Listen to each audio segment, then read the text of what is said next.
हमारा जीवन केवल भगवत प्राप्ति के लिए। सहना सीखो, सहना। हर बात अंदर ही अंदर दबा के जला दो उसे, बाहर प्रकट मत करो, बात समझो। ये अध्यात्म है। रहीमन मन की व्यथा रखिए मन में कोई, सुन इठ लई हैं लोग सब बांट न लई है कोई। आप जब किसी बात को कहते हैं तो उसकी सत्ता दृढ़ होती है, कोई मत। चाहे जैसी आपकी स्थिति हो, आपके हृदय आराध्य जान रहे हैं, आपको जो जलन हो रही वो आपका हृदय पाप नाश करके पवित्र हो रहा है।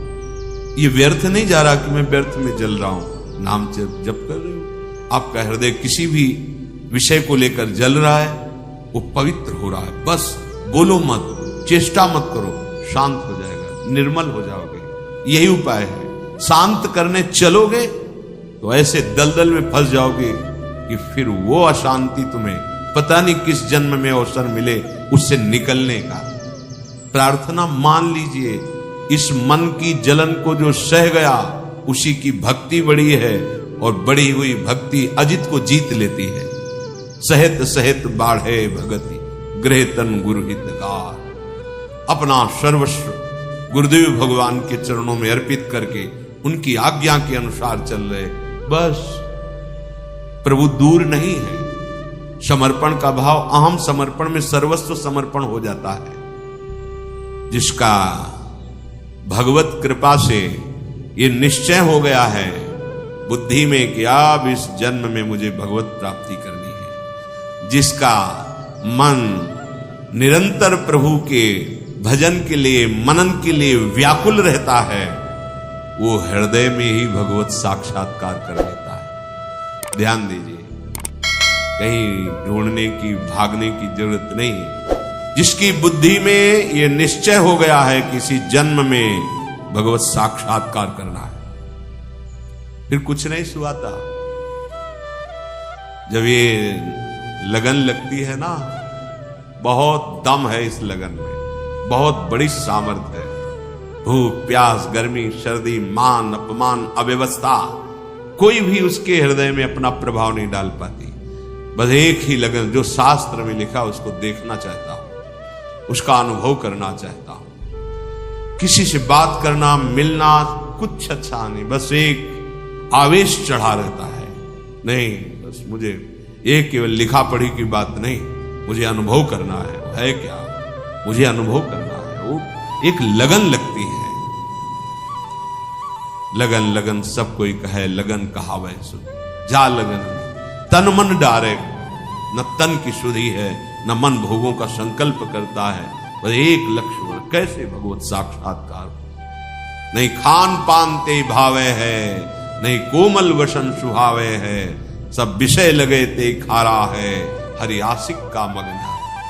वर्षों सर्दी में कंबल प्राप्त होने पर भी नहीं ओढ़े, गंगा किनारे यहां तो नहीं। मुझे नींद पर विजय प्राप्त करना, मुझे निरंतर भजन करना, मुझे भगवत प्राप्ति करनी, कुछ नहीं। जिसके लिए निकले उसके कई कई दिन भोजन न मिलने पर भी एक उत्साह, एक बल। ऐसा कभी नहीं कि निराश हो गए, हताश हो गए, ऐसे बैठे हैं मरे हुए से, ऐसा नहीं। एक नवीन उत्साह है। लक्ष्य में बहुत बड़ी सामर्थ्य है।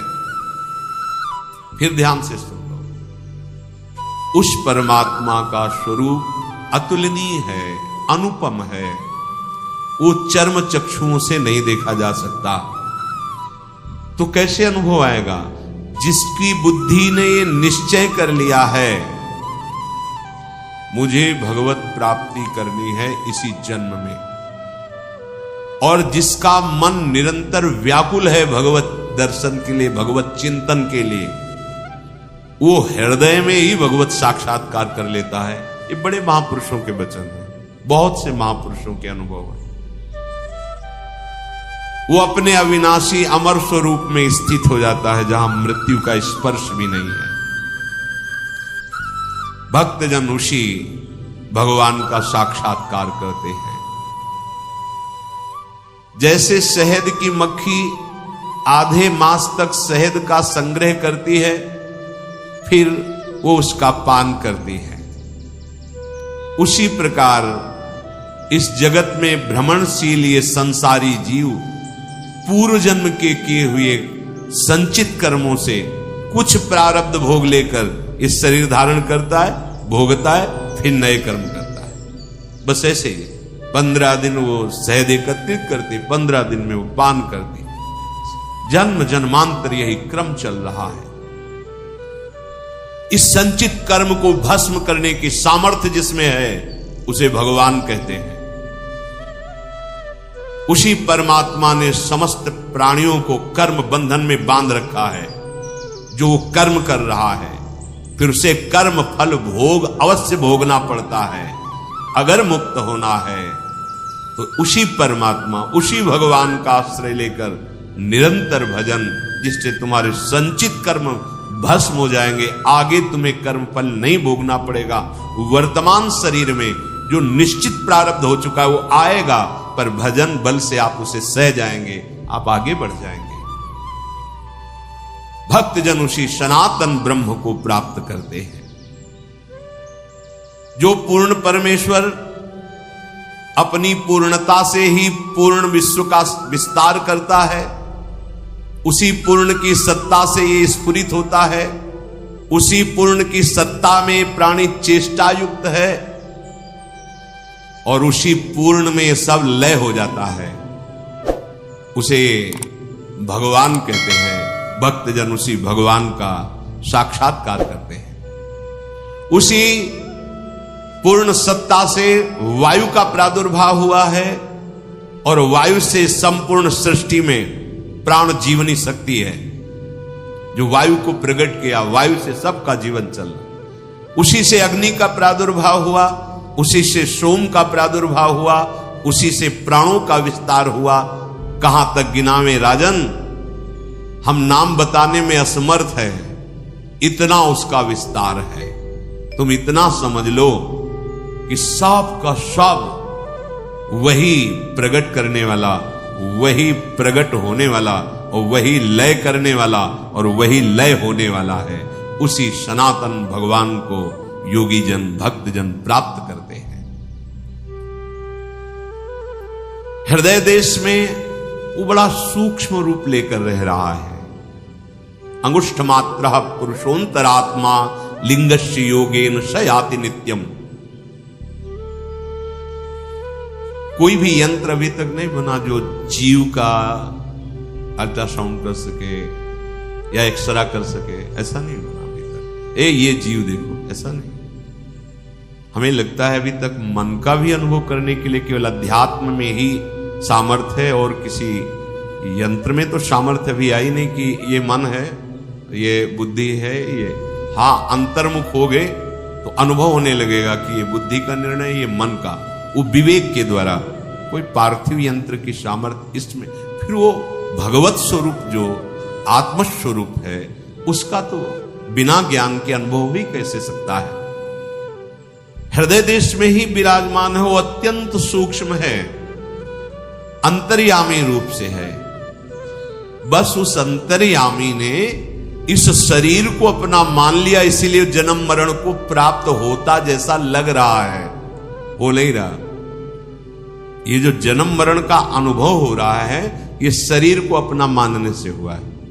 सारे की सारी बातें शरीर की वही लेकर विचरण करते हैं। देख लो आप, आपकी आंतरिक वृत्तियों को देखो, कहां विचरण करते हो, शरीर को लेकर ही। शरीर का अनुकूल हुआ तो रागात्मक चिंतन, शरीर के प्रतिकूल हुआ तो द्वेषात्मक चिंतन। ये स्थूल शरीर, सूक्ष्म शरीर, कारण शरीर, इन्हीं शरीरों को लेकर आप विचरण करते हैं। इसीलिए बार बार तुम जन्म और मृत्यु को प्राप्त होते हो।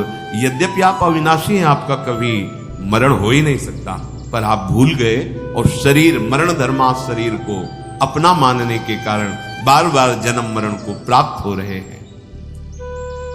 जो सबका शासक है, एक वही स्तुति के योग्य है, जो सर्व सामर्थ्यशाली है, जो सबका आदि कारण है, जो सर्वत्र विराजमान है, उसे देहाभिमानी जीव नहीं देख सकता, उसी का भक्तजन साक्षात्कार करते हैं।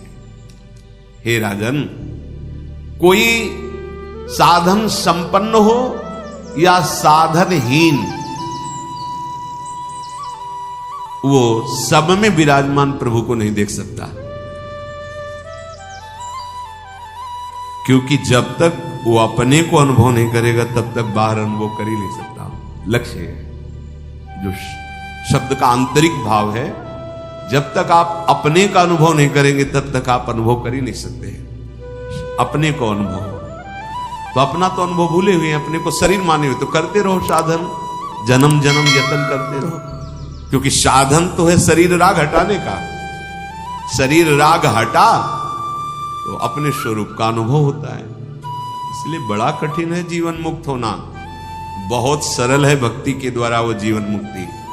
स्वीकार करो, धाम आश्रय, नाम आश्रय, वाक्यों का मनन करो। ये वाक्यों का मनन अंतःकरण का मार्जन है। आप समझो इस बात को। जैसे कोई पात्र गंदा हो गया तो हम कुछ ऐसे पदार्थ लेकर फिर उसका मार्जन करते, चमक उठता है। ऐसे वाक्यार्थ विचार्यताम, जो संत महापुरुषों के महावाक्य हैं, वचन हैं, उनको विचारो, उनका चिंतन करो, तो चिंतन से इनका मार्जन होता है। मन का, बुद्धि का, चित्त का, आम का, ये पवित्र होते हैं। सुना निकल गया, कोई मतलब नहीं। और जब मार्जन होता है तब आचरणों में उतरने लगता है। नहीं, जब ऐसा है तो हम ऐसा क्यों करेंगे, नहीं करेंगे, हम ऐसा ही चलेंगे। पर हम सत्संग के वाक्यों को मनन नहीं करते तो मार्जन नहीं हुआ। वो गंदे की गंदे पड़े हैं। जानकारी केवल ले ली, ऐसा ऐसा दूसरों को सुना दिया, मार्जन नहीं हुआ। कोई साधन संपन्न या साधनहीन, वो नहीं देख पाता। बहुत जब तक वो अपने को नहीं जानता। अपने को जान गए तो सबको जान गए। क्योंकि वो यहां बैठा हुआ है, फिर वो जित देखो तित श्याममयी, जड़ चैतन्य कछु नहीं दिखत, जित दिखत तित श्याम खड़े। नेत्र खुल गए तो जो अंदर वही बाहर। बद्ध और मुक्त दोनों के हृदय में समान भाव से भगवान विराजमान है। चाहे वो पापी हो, चाहे पुण्यात्मा हो, चाहे दुरात्मा हो, चाहे महात्मा हो, चाहे जीवन मुक्त हो या जीवन बद्ध हो, वो तत्व तो सबके हृदय में समान विराजमान है। वो आनंद का मूल स्रोत है। समझो, हम आनंद का मूल स्रोत विषय भोग मान रहे हैं। वो आनंद का मूल स्रोत है। उसी परमात्मा को योगी जन प्राप्त करते हैं। जो ज्ञान मार्ग का पथिक है, वो ब्रह्म विद्या के द्वारा लोक परलोक सब भोगों का त्याग करके एकाकार वृत्ति, ब्रह्माकार वृत्ति, तो ब्रह्मविद ब्रह्मवि भवति, जीवन मुक्त हो जाता है। जो याज्ञिक जन है वो अग्निहोत्र आदि के द्वारा, विविध यज्ञों के द्वारा उसी का यजन करके उसको प्राप्त होते हैं। जो भक्त जन है वो भक्ति के द्वारा उसी भगवान का साक्षात्कार करते हैं। ऐसे महात्मा पुरुष जो अपने आप को प्रभु में समर्पित कर चुके हैं, जो अपनी हर वृत्ति को प्रभु में लीन किए हुए हैं, अब उनका ना शास्त्र से कोई प्रयोजन रह जाता है, ना लोक से कोई प्रयोजन रह जाता है। जैसे नदी पार हो गए थे, नाव से कोई प्रयोजन नहीं, ऐसे वो समस्त शास्त्रों के ऊपर विचरण करने वाले महापुरुष होते हैं। समस्त शास्त्र जिसे नेति नेति कह रहे, वहां वो स्थित हो चुका है। तो अब किसी शास्त्र से कोई प्रयोजन नहीं, किसी लोक से कोई प्रयोजन नहीं। अर्थात वह कृतकृत्य हो जाता है, वही सनातन परमात्मा को प्राप्त होता है। मन के समान वेग वाला कोई नहीं है। बहुत तीव्र गति, जहां जहां अपने इंद्रियों के द्वारा मन का संयोग कराया है। अभी अभी अभी अमेरिका पहुंच गए, अभी अमुक देश पहुंच, अभी एक देर नहीं लगेगी, हाँ पहुंच गए। इतना वेग है मन का, इतना तीव्र गति। वायु भी इतनी गति से नहीं चलती। वायु तो समय लगता है। आप अगर जहां भी गए हो और आपकी स्मृति में है, अभी वहां पहुंचा देगा। अभी वो दृश्य वो सब आपके सामने आने लगेगा। ये मन बड़ा वेगशाली है और ये बंदर की तरह छलांग लगाता रहता है, इस डाल से उस डाल में। देखो, चुपचाप देखो, इसकी हरकत देखो, इसको शब्द इस शब्द से वहां पहुंचा, वहां से वहां पहुंचा, वहां बस नाचता रहता है। बस इसका नाचना बंद हो जाए, इसकी चंचलता बंद हो जाए, तब परमार्थ का आनंद स्फुरित हो। पर हम तो इसके विरुद्ध आचरण करते हैं और इसको चंचल बना रहे हैं। किसी के 10 लाख पंख जग जाएं और खूब वेग से उड़े तो क्या आकाश का अंत पालेगा क्या? सनत सुजात जी कहते हैं नहीं पा पाएगा। ऐसे ही कोई कितना भी बुद्धिमान हो, क्या उस अगाध पर ब्रह्म को जान जाएगा क्या? नहीं। तो फिर कैसे जानते हैं? बोले सोई जाने जे देव जनाए। जिसे वो जना देता है अपने आप को, वही जान जाता है। तो किसको जनाता है? बोले कृपा पात्र को। कृपा पात्र कौन है? मन क्रम वचन छाण चतुराई भजत कृपा कर हेर। जो मन से, वचन से, कर्म से, निश्चल भाव से भगवान की शरण में हो गया, वही कृपा पात्र है। भगवान उसको अपना अनुभव करा देते हैं। नहीं तो जैसे कह रहे कि यह सहस्त्रम सहस्त्राणाम पक्षान सत्यत्य संपतेत मध्य में मध्य आगच्छे दपिचेत श्यान मनोजवा। ऐसा वेग उसका हो, 10 लाख पंख लगाकर उड़े तो भी आकाश का अंत नहीं पा सकता। कोई कितना भी ज्ञानी विज्ञानी हो, भगवान का अंत नहीं पा सकता। इसलिए उनका नाम अनंत है। वो स्वयं कृपा करके अनुभव कराते हैं कृपा पात्र को। वही कृपा पात्र है जो मन वचन कर्म से कपट छोड़कर भगवान की शरण में हो गया। मोहि कपट छल छिद्र न भावा। ये प्रत्यक्ष है पर दिखाई नहीं दे रहा है। जिसका अंतःकरण विशुद्ध हो जाता है उसी के अनुभव में आता है। तुम्हारे मानने न मानने से वो कोई किसी की मानने वाली वस्तु थोड़ी है कि मान लिया तो उसकी मान्यता, नहीं माना तो नहीं। अरे तेरे मानने न मानने से उस परम सत्य में कोई फर्क नहीं पड़ता। मान लेगा तो तू आनंदित हो जाएगा, नहीं मानेगा तो भ्रमित होकर भटकता रहेगा उसी की गोद में, उसी की गोद में, उसी विराट भगवान की गोद में आप बैठे हुए हैं। संपूर्ण ब्रह्मांड उसी की गोद में है। बड़ा ज्ञानी जीव है, अवसर मिला है बहुत। भगवान बचावे, दुर्बुद्धि से बचावे, हमारी बुद्धि को सत्य प्रकाश की तरफ प्रेरित करे। सब शास्त्रों का सार, हमारी बुद्धि शुद्ध हो जाए। प्रत्यक्ष है भगवान, कहां है? प्रत्यक्ष है। दिखाई क्यों नहीं दे रहा? अंतःकरण अशुद्ध है, शुद्ध करो। विशुद्ध अंतःकरण वाला देख पाता है। विशुद्ध अंतःकरण कैसे होता है? जो सबका हितैषी है, जो मन सहित 5 ज्ञानेंद्रियों को अपने वश में किए हुए है, अधर्म आचरण नहीं, जिसके ऊपर भारी से भारी दुख आने पर भी विचलित नहीं होता, जिसके हृदय में किसी भी संबंध का प्रभाव नहीं है और निरंतर भजन परायण है, वो मुक्त है। ऐसा मुक्त पुरुष ही भगवत साक्षात्कार करता है। यही है, सबके बीच में है। तासा मावे भूख छोरी इसमें मान मुखा मुझा, अभी दर्शन हो जाए बस। किसी संबंध का हृदय में प्रभाव नहीं, किसी अन्य दुख का हृदय में प्रभाव नहीं। 5 ज्ञानेंद्रियों सहित मन जो प्रकृति की तरफ जा रहा है वो प्रभु की तरफ मुड़ गया, हृदय शुद्ध हुआ, भगवत साक्षात्कार हो गया। जैसे सांप बिलों का आश्रय ले अपने को छिपाए रहता है, ऐसे ही प्रपंची, दंभी, पाखंडी, व्यवहारी इन्हीं में छिपा है। वो इन्हीं में छिपा है। जो आप एक क्रूरापि पापिनो न च सताम संभाष्य दृश्यास्ते, उन्हीं के हृदय में बैठा हुआ वो बैठा है।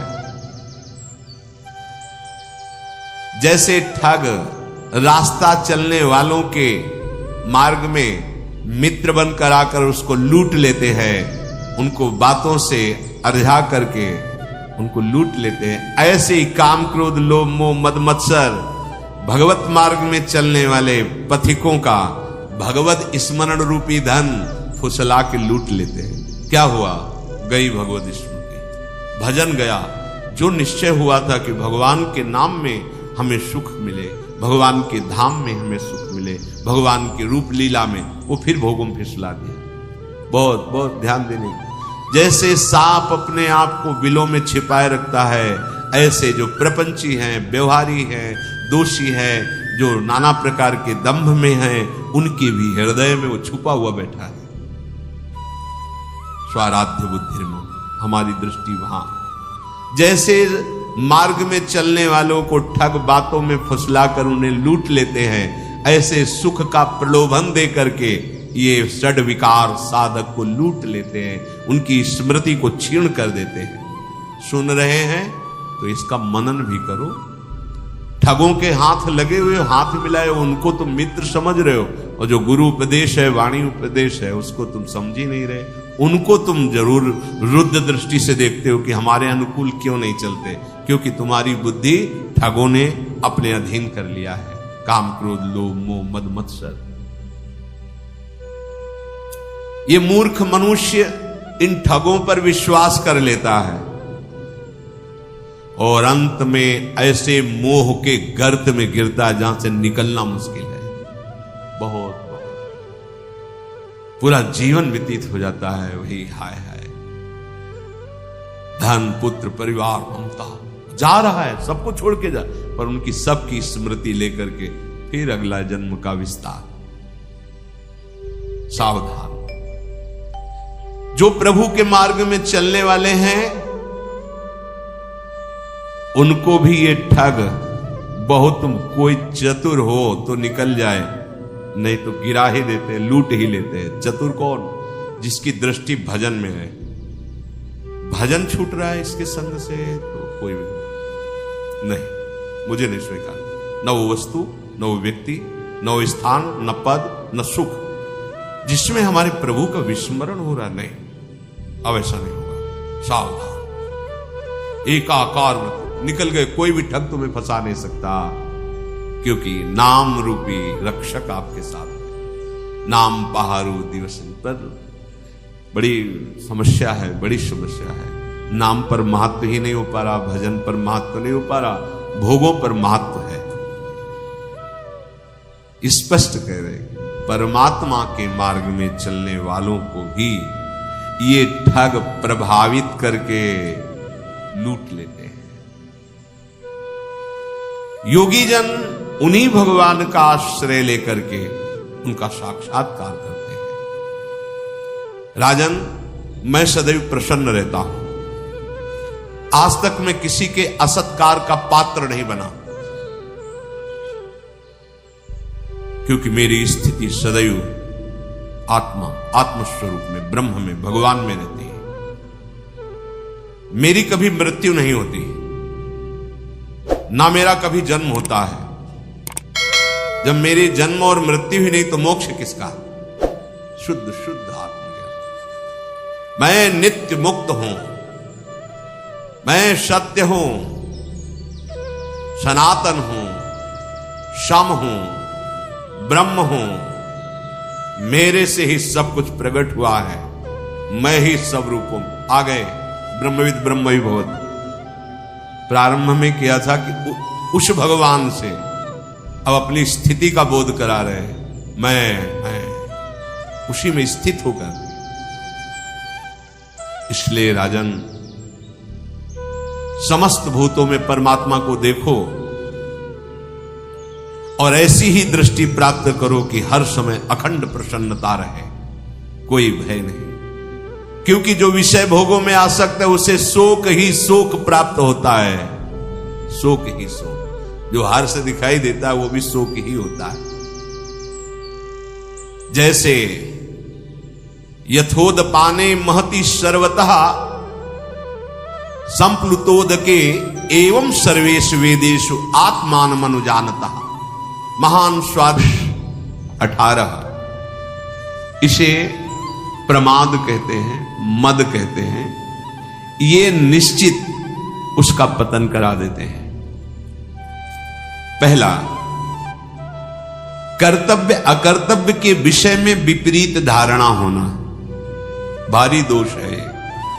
इसीलिए सत्संग और शास्त्र स्वाध्याय करना ही चाहिए, जरूरी है। जैसे प्राणों के पोषण के लिए अन्न, जल, वायु जरूरी है, ऐसे ही हमें जीवन यात्रा के लिए सत्संग जरूरी है, शास्त्र स्वाध्याय जरूरी है। मुझे क्या करना चाहिए, क्या नहीं करना चाहिए, इसका ज्ञान होना चाहिए। हम कोई पशु नहीं है, मनुष्य शरीर है। कर्तव्य अकर्तव्य के विषय में विपरीत धारणा, ये करना चाहिए, ये नहीं करना चाहिए, ऐसी उसकी कोई धारणा नहीं। जो मन में आया सो कर रहे हैं। ये क्या है? प्रमादी मनुष्य का लक्षण है। अहंकारी, मद दोष से युक्त ये पतन को प्राप्त होता है, दुख को प्राप्त होता है। दूसरा, असत्य भाषण में सुख मानना। देखो, क्या झूठ बोलने के बाद आपको जलन होती है? मैंने क्यों झूठ बोला?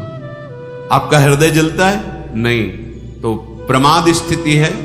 मद रूपी दोष के ये 18 लक्षण बता रहे हैं जो नाश कराते हैं, पतन कराते हैं।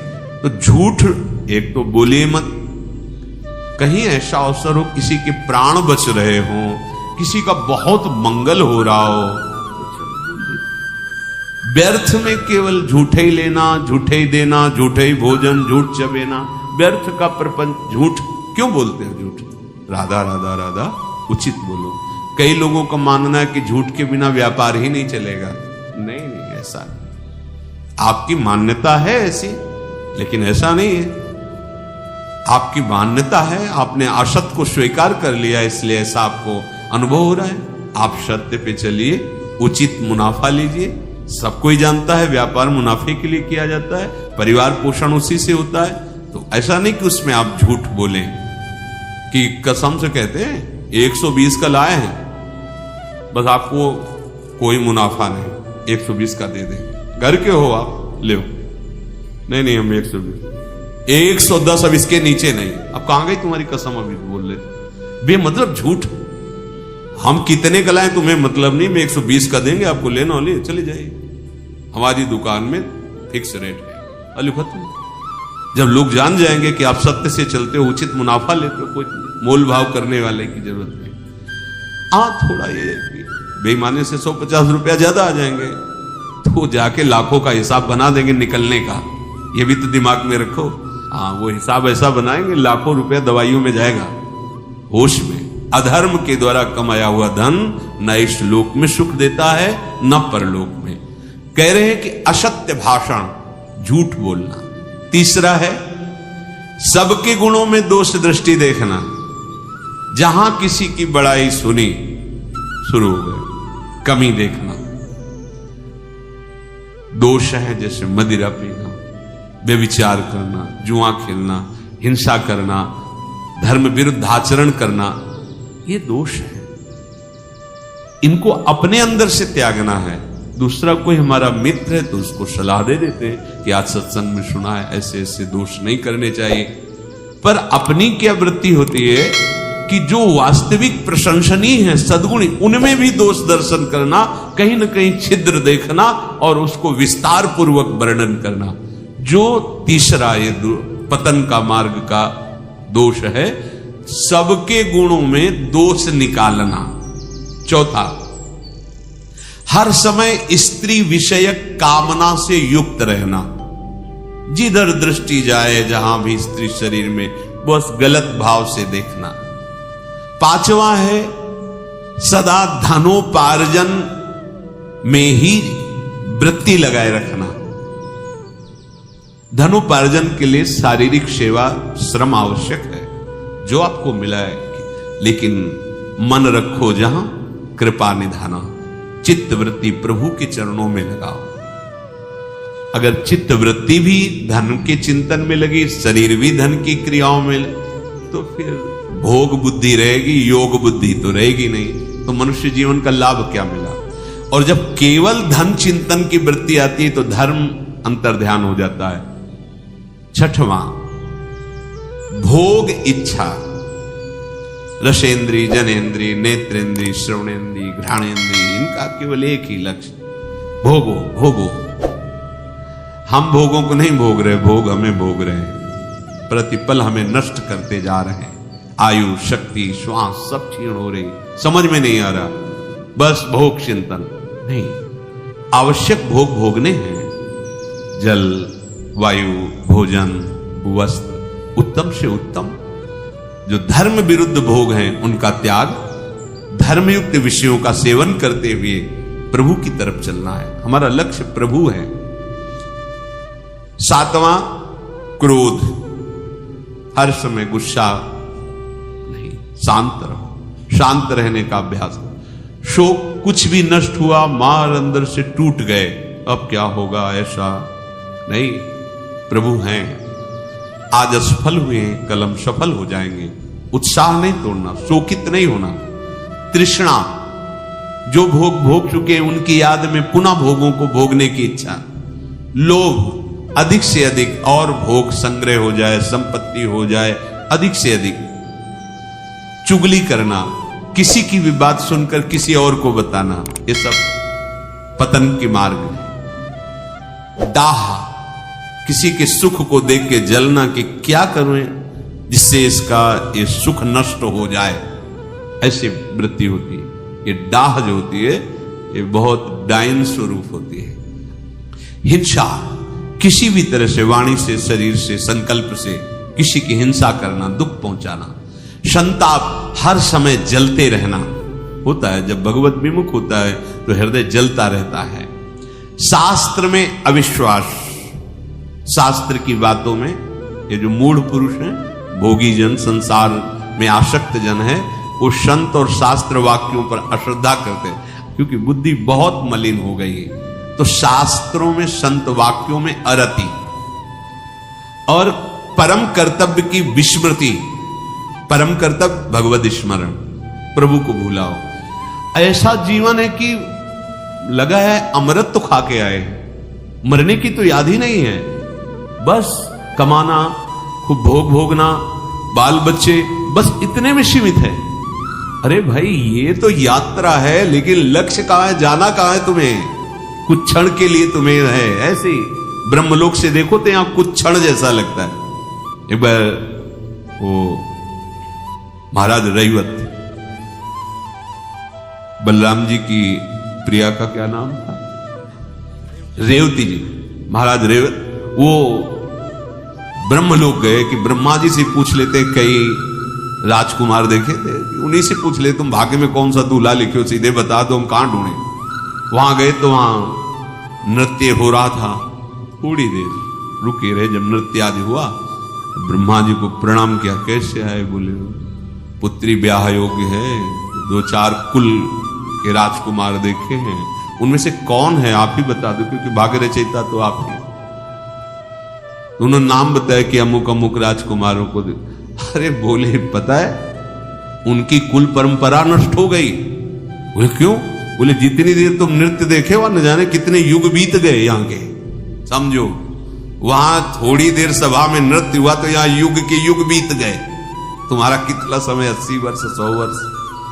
प्रिया प्रीतम भगवत चरणारविंद का चिंतन, भूले हुए कर्तव्य की विस्मृति, परम कर्तव्य की विस्मृति। अधिक बोलने वाला मिथ्या बोलेगा, प्रपंची होगा नहीं। साधक अधिक बोलने वाला बकवादी नहीं होता, गंभीर मुद्रा, मौन से। कभी बोला तो मीठे और धीमे स्वरों में कुछ शब्द। ये जो उद्दंडता पूर्वक वाणी को व्यर्थ करते रहते हैं, वो साधक नहीं होते हैं। हास परिहास ऐसे उद्दंड नहीं, गंभीर। वो हर इंद्रिय की ऊर्जा शक्ति को संचित करते हैं और उसी के बल से विषयों पर विजय प्राप्त करके निरंतर भगवदाकार वृत्ति करते हैं। आप देखो, नेत्रेंद्रिय को बंद कर दिया गांधारी जी ने।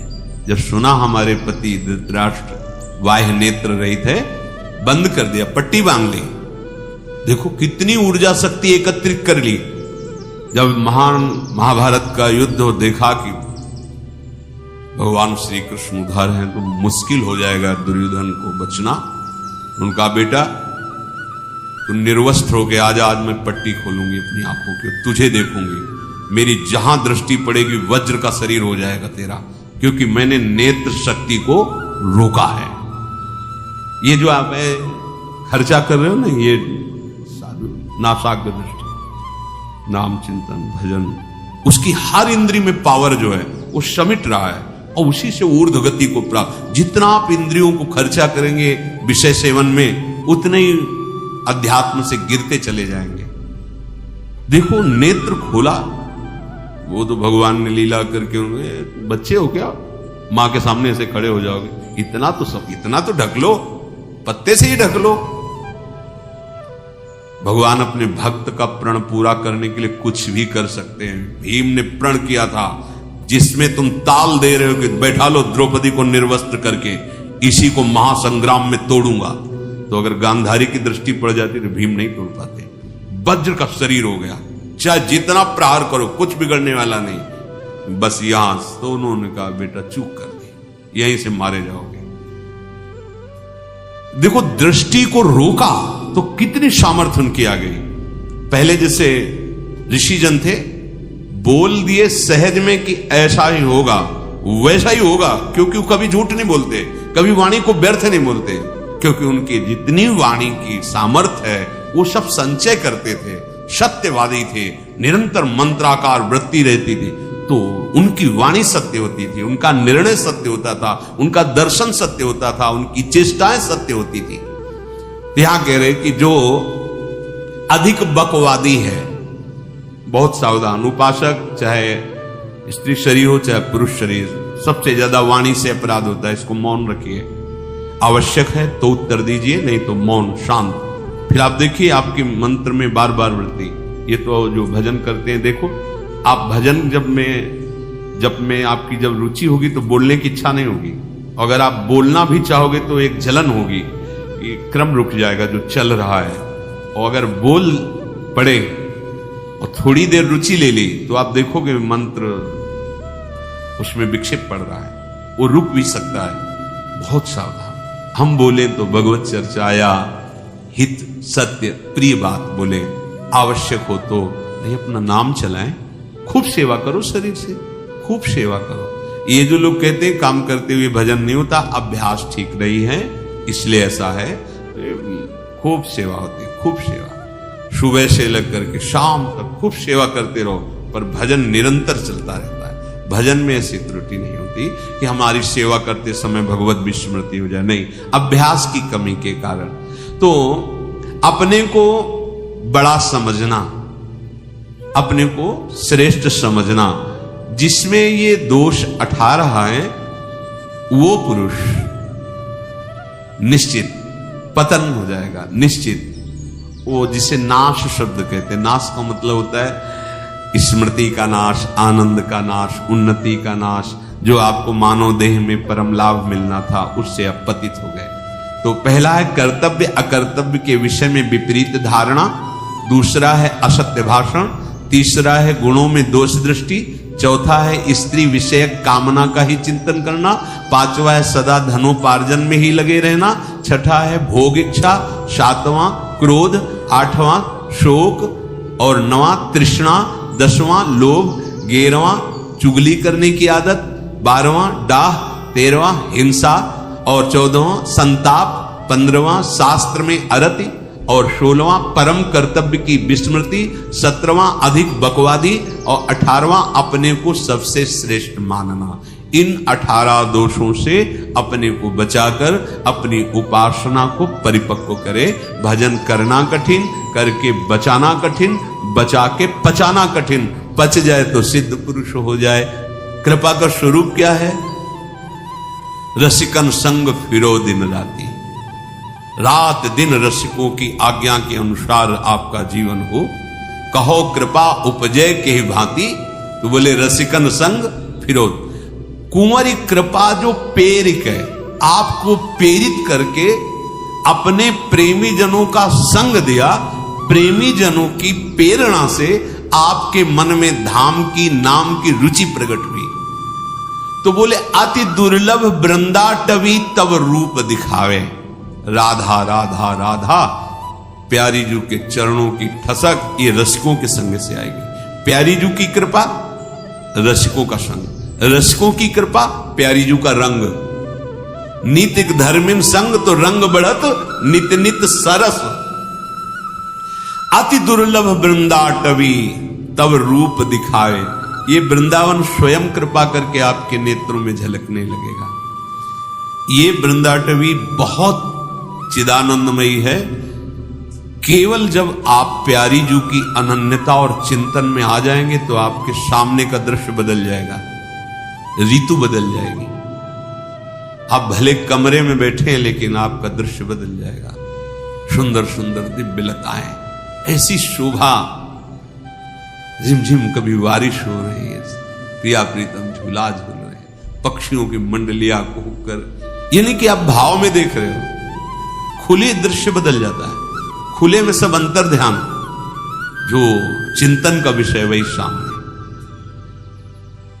अति दुर्लभ वृंदाटवी तब रूप दिखावे, सूरा पूरा रसिक को नित फेंट बंधावे। सूरा और पूरा, पूरा कौन है?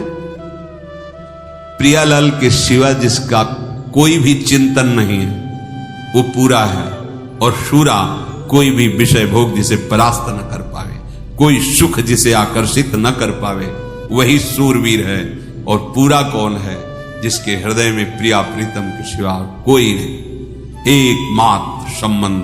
जिसे कल था, तुम माता हो, तुम ही पिता हो, तुम ही हमारे बंधु सुहृद हो, सखा हो, सब हमारे लिए आप ही हो, आपके सिवा कोई नहीं।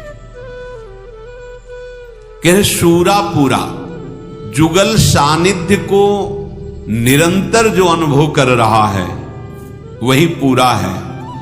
जुगल सुख के सिवा जिसे और कुछ लगता ही नहीं अच्छा, वही सूरा है, वही सूरवीर है। दूसरे को दंड देना सूरवीरता नहीं है। अपना मन जब अपने को विषय आकर्षण में फंसा रहा हो और उसे सह जाना, ना भोगना, उसे वीरता कहते हैं, उसे धैर्य कहते हैं। क्रोध आ रहा है, अंदर ही दबाकर शांत कर दिया, बाहर कोई प्रकट नहीं होने पाई चेष्टा, मोह लोभ मद मत्सर। शूरा पूरा रसिक को नित फेंट बंधावे।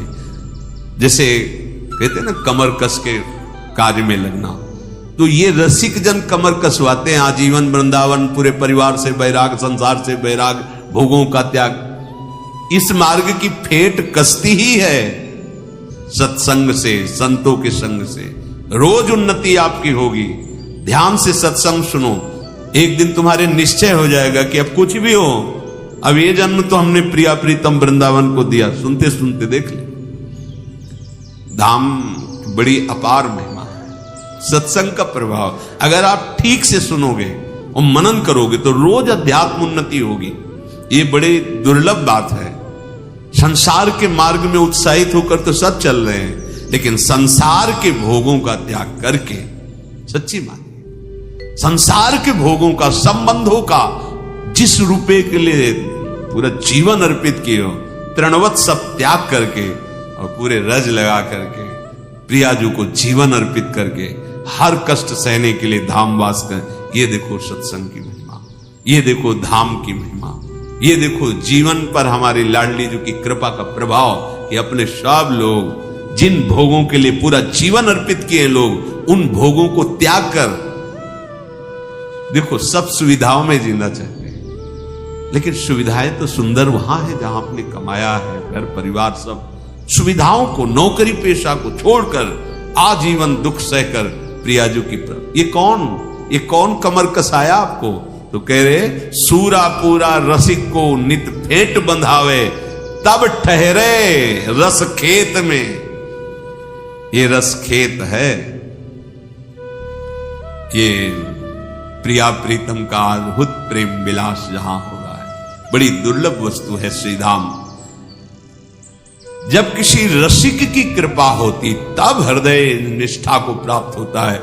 आजीवन वृंदावन धाम वास, निरंतर नाम जप करते हुए। अब जीवन का उद्देश्य केवल श्यामा श्याम की प्राप्ति। कहूं चित्त न चलावे, चित्त भी जाना बंद कर दिया। गौर श्याम के मिलन को ही विरह जो तावे, वृंदावन हित रूप बल स्वामिनी अपनावे। जब हृदय इस बात के लिए विकल होने लगे कि इन नेत्रों से हम कब भर करके पान करेंगे रूप रसाशों का श्री श्यामा श्याम की। कब ऐसा होगा जिनके लिए हमने जीवन अर्पित किया है वो हमसे बात करेंगे, वो हमसे मिलेंगे, ये हमें अनुभव कराएंगे कि आपको हमने स्वीकार कर लिया है। हृदय अंदर ही, ये बाहर कहने की बातें नहीं, ये अंदर की बात होती है। तो श्री स्वामिनी जो इतनी करुणामयी है कि अंदर की विकलता वो सह नहीं सकती, बहुत करुणामयी स्वामिनी जी उसे अपना लेती है, अर्थात अपना अनुभव कराती है, अपने रूप का दर्शन कराती है। और ये दर्शन ऐसा नहीं होता कि एक क्षण हुआ फिर अंतर ध्यान, नहीं, फिर तो छिन छिन बिहरत संग, छिन छिन निरखत प्रेम भरी, प्रतिपल नवीन रूप माधुरी लीला शोभा अत्यंत सुख। इसलिए इस जीवन का परम लाभ हमें स्वामिनी जी ने कृपा करके दिया है। हम अब त्रिगुणमयी दुखमयी माया के चिंतन से अपने चित्त को बचावें। जहां भी वो नहीं